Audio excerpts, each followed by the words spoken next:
ಹಲಸಿನ ಹಣ್ಣಿನ ಸೀಸನ್ ನಡೀತಾ ಇದೆ. ಹಲಸಿನ ಹಣ್ಣಿನ ಕಡುಬು ಮಾಡ್ಕೊಳ್ಳಿಲ್ಲ ಅಂದರೆ ಹೇಗೆ? ಹಾಗೆ ನಾನು ಇಲ್ಲೊಂದು 5-6 ತೊಳೆ ಹಲಸಿನ ಹಣ್ಣನ್ನು ತೊಗೊಂಡಿದ್ದೀನಿ. ಹಾಗೆ ಒಂದು ಅರ್ಧ ಲೋಟದಷ್ಟು ರವೆ, ಒಂದು ಅರ್ಧ ಲೋಟದಷ್ಟು ಬೆಲ್ಲ, ಒಂದು 2 ಸ್ಪೂನ್ನಷ್ಟು ಅಥವಾ 1 ಟೇಬಲ್ ಸ್ಪೂನ್ನಷ್ಟು ನಾನು ಕಾಯಿ ತುರಿ ಅಥವಾ ಕಾಯಿ ಹೋಳುಗಳನ್ನು ಮಾಡಿ ಇಟ್ಕೊಂಡಿದ್ದೀನಿ. 1 ಟೀ ಸ್ಪೂನ್ ಅಂತಂದರೆ ತುಂಬ ಒಂದಿಷ್ಟೇ ಇರುತ್ತೆ, ಒಂದು 15 ml ಬರ್ಬೋದು. ಆದರೆ ನಾವು 1 ಟೇಬಲ್ ಸ್ಪೂನ್ ಅಂದಾಗ ಅದ್ರ 3 ಪಟ್ಟು ಇರುತ್ತೆ. ಸೊ ನಾನಿಲ್ಲಿ 1 ದೊಡ್ಡ ಟೇಬಲ್ ಸ್ಪೂನಷ್ಟು ಕಾಯಿ ತುರಿಯನ್ನು ತಗೊಂಡಿದ್ದೀನಿ. ಹಾಗೆ 1 ಚಿಟಿಕೆ ಉಪ್ಪು, 1 ಚಿಟಿಕೆ ಉಪ್ಪನ್ನು ನಾವು ಈ ಕಾಯಿ ಜೊತೆ ನಾನು ಮಿಕ್ಸ್ ಮಾಡ್ಕೊತೀನಿ. ಈಗ ನಾವೇನು ಮಾಡೋಣ, ಈ ಹಲಸಿನ ಹಣ್ಣನ್ನು ಒಂದು ಸಾರಿ ಸ್ವಲ್ಪ ರುಬ್ಕೊಂಡ್ಬಿಟ್ಟು ಅದಕ್ಕೆ ಬೆಲ್ಲವನ್ನು ಹಾಕ್ಕೊಂಡು ರುಬ್ಕೊಳ್ಳೋಣ. ಬೆಲ್ಲ ನಮಗೆ ಸಿಹಿ ಎಷ್ಟು ಬೇಕು ಅನ್ನೋದ್ರ ಮೇಲೆ ಹಾಕ್ಕೊಳ್ಳುವಂಥದ್ದು. ಸೊ ಕಾಯನ್ನು ನಾನು ಕೊನೆಯಲ್ಲಿ ಸೇರಿಸ್ಕೊತೀನಿ. ಈಗ ಇದನ್ನು ರುಬ್ಕೊಂಡ್ಬಿಡೋಣ. ಈಗ ನಾನು ರುಬ್ಕೊಂಡು ಬಂದಿದ್ದೀನಿ. ಈಗ ನೋಡಿ, ಇದು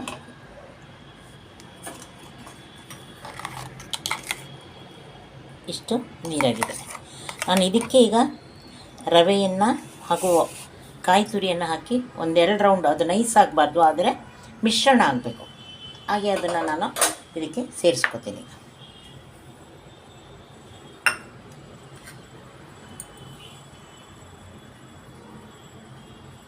ನಮಗೆ ಅವಶ್ಯಕತೆ ಇದ್ದರೆ ಆಮೇಲೆ ಅದಕ್ಕೆ ನೀರನ್ನು ಮಿಶ್ರಣ ಮಾಡ್ಕೊಳ್ಳೋಣ.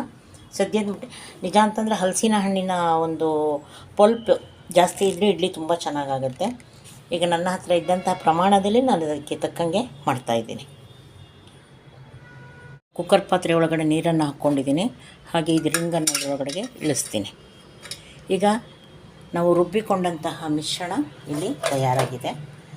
ನಾನು ರವೆಯನ್ನು ತೊಳ್ಕೊಳ್ಳಿಲ್ಲ, ಯಾಕೆ ಅಂತಂದರೆ ನಾನು ರವೆಯನ್ನು ತೊಳೆದ್ರೆ ಈ ಹಿಟ್ಟು ಸ್ವಲ್ಪ ಇನ್ನೂ ನೀರಾಗಿಬಿಡುತ್ತೆ, ಅಷ್ಟು ಚೆನ್ನಾಗಾಗೋದಿಲ್ಲ. ಹಾಗಾಗಿ ನಾನೀಗ ಇದನ್ನು ಈ ಮಿಶ್ರಣವನ್ನು ನಾವು, ಯಾಕಂದರೆ ಬೆಲ್ಲ ಹಾಕಿರೋದ್ರಿಂದ ಅದು ಶಾಖ ತಾಗಿದಾಗ ಮತ್ತೆ ಸ್ವಲ್ಪ ನೀರಿನ ಅಂಶ ಆಗುತ್ತೆ, ತಣ್ಣಗಾದ ಮೇಲೆ ಗಟ್ಟಿ ಆಗುತ್ತೆ. ಆದರೆ ನಮ್ಮ ಹಲಸಿನ ಹಣ್ಣಿನ ಪ್ರಮಾಣದಲ್ಲಿ ಎಷ್ಟಿದೆಯೋ ಅಷ್ಟಕ್ಕೆ ನಾನು ಹದವನ್ನು ಮಾಡ್ಕೊಂಡಿದ್ದೀನಿ. ಈಗ ಇದನ್ನು ಒಂದು ಪಾತ್ರೆಗೆ ಸ್ವಲ್ಪ ಗ್ರೀಸ್ ಮಾಡಿ ಆಮೇಲೆ ಇದನ್ನು ಹಾಕ್ಕೊಳ್ಳೋಣ. ನಾನು ಈ ಪಾತ್ರೆಗೆ ಹಾಕ್ಕೊಳ್ತೀನಿ. ಇದಕ್ಕೆ ಒಂದು ಸ್ವಲ್ಪ ನಾವು ತುಪ್ಪವನ್ನು ಹಾಕ್ಕೊಳ್ಳೋಣ. ಹಾಕ್ಕೊಳ್ಳೋದು ಅಂತಂದರೆ ತುಪ್ಪವನ್ನು ಹಚ್ಕೊಳ್ಳೋದು ಇದಕ್ಕೆ, ಯಾಕಂದರೆ ಇಡ್ಲಿ ನೀಟಾಗಿ ಎದ್ದು ಬರಲಿ ಅಂತ.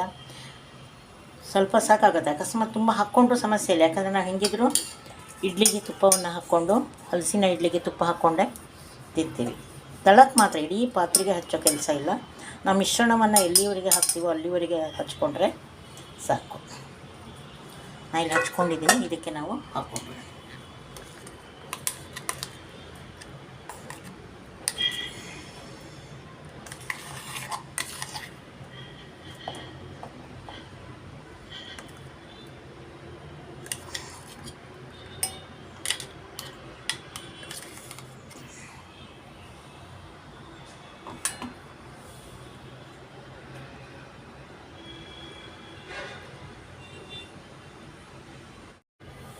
ಊರಲ್ಲಾದರೆ ನಾವು ಇದನ್ನು ಬಾಳೆ ಒಳಗಡೆ ಬಾಳೆ ಎಲೆ ಪೀಸನ್ನು ಮಾಡಿ ಅದರಲ್ಲಿ ಮಡಚಿ ನಾವು ನೀಟಾಗಿ ಇಡ್ತೀವಿ. ಆದರೆ ನಮಗಿಲ್ಲಿ ಬಾಳೆ ಎಲೆ ಈಗ ಇಲ್ಲಾಗಿರೋದ್ರಿಂದ ನಾನು ಪಾತ್ರೆಗೆ ನೇರವಾಗಿ ಹಾಕ್ಕೊಂಡಿದ್ದೆ. ಇದೇ ಹಿಟ್ಟನ್ನು ನಾವು ಇಡ್ಲಿ ಪಾತ್ರೆಯಲ್ಲಿ ಕೂಡ ಇಡ್ಲಿ ಥರ ಅದನ್ನು ಕೂಡ ಬೇಯಿಸ್ಕೋಬೋದು. ಆದರೆ ಕಡುಬನ್ನು ಕಡುಬ ರೀತಿಯಲ್ಲೇ ತಿಂದರೆ ಅದು ಒಂಥರ ಚೆನ್ನಾಗಿರುತ್ತೆ ಅಂತ ನಾನೀಗ ಈ ಪಾತ್ರೆಗೆ ಹಾಕ್ಕೊಂಡು ಇದನ್ನು ಬೇಯಲಿಕ್ಕೆ ಇಡ್ತೀನಿ. ಸೊ ನಾವು ಇಡ್ಲಿಯನ್ನು ಬೇಯಿಸುವಾಗ ಹೇಗೆ ನಾವು ಬಿಸಿಲ್ ಹಾಕದೆ ಬೇಯಿಸ್ಕೊತೀವೋ ಅದೇ ರೀತಿಯಲ್ಲಿ ಇದನ್ನು ಬೇಯಿಸ್ಕೊಳ್ಬೇಕು. ಇಲ್ಲಿ ಇಡೋಣ. ನಾನು ಆಗಲೇ ನೀರು ಕಾಯಲಿಕ್ಕೆ ಇಟ್ಟಿದ್ದೆ, ಅದನ್ನು ಸ್ವಲ್ಪ ಜೋರು ಮಾಡ್ಕೊತೀನಿ. ಆಮೇಲೆ ಮೀಡಿಯಮ್ ಉರಿ ಮಾಡಿಕೊಂಡು ಬೇಯಿಸೋಣ. ಈಗ ಇದಕ್ಕೆ ಮುಚ್ಚಳವನ್ನು ಮುಚ್ಚಿಬಿಡೋಣ. ಈಗ ಇದನ್ನು ಮುಚ್ಕೊಂಡಿದ್ದೀನಿ. ಇದಕ್ಕೊಂದು ಲೋಟವನ್ನು ಮುಚ್ಚೋಣ.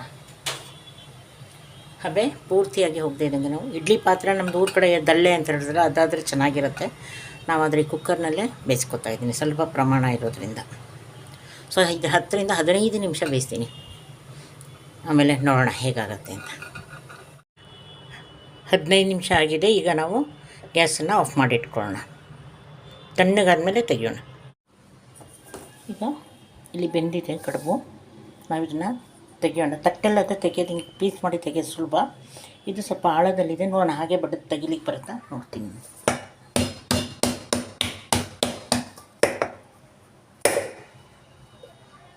ಎಸ್, ನೋಡಿ ಇದು ಬಂದಿದೆ.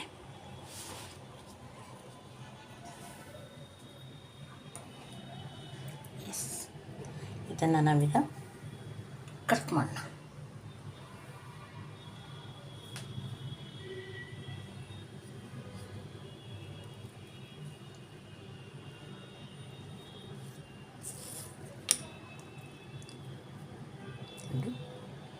ಇಡ್ಲಿ ರೆಡಿಯಾಗಿದೆ.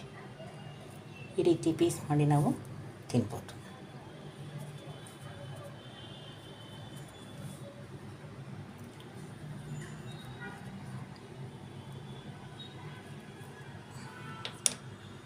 ಚೆನ್ನಾಗಿ ಬಂದಿದೆ ನೋಡಿ, ಮೃದುವಾಗಿದೆ. ಆರಾಮಾಗಿ ನಾವು ಇದಕ್ಕೆ ತುಪ್ಪ ಹಾಕ್ಕೊಂಡು ತಿನ್ಬೋದು.